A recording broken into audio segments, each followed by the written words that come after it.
All right, so we're going to solve 46.72 divided by 7.3, and it doesn't say anything about estimating, so we're just going to do straight calculation. 46.72 goes in the division house, 7.3 goes outside. Now remember that when we're dividing with decimals, we cannot have a decimal in our divisor. So we're going to move the decimal in our divisor over one spot, which means that we do have to move the decimal in the dividend over one spot exactly as well. So those are going to match. I'm going to rewrite this on the side just because it makes it easier for me to see.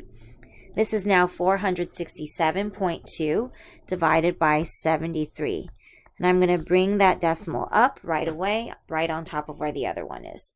73 doesn't go in 4 or 46, but it will go into 467. And just looking at it, 73 is close to 7, or the first digit is a 7, and the first two digits are 42. So I'm going to try about 6 times, because 7 would go into 42 6 times. 6 times 3 is going to be 18, carry the 1.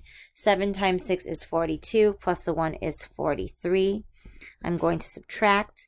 9 minus 7 I can't do, so I borrow. 17 minus 8 is 9.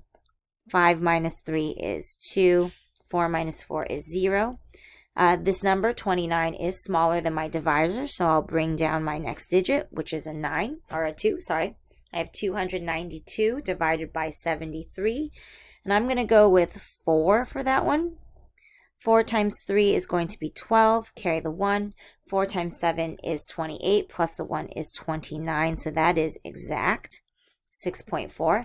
And I can always multiply to check my answer.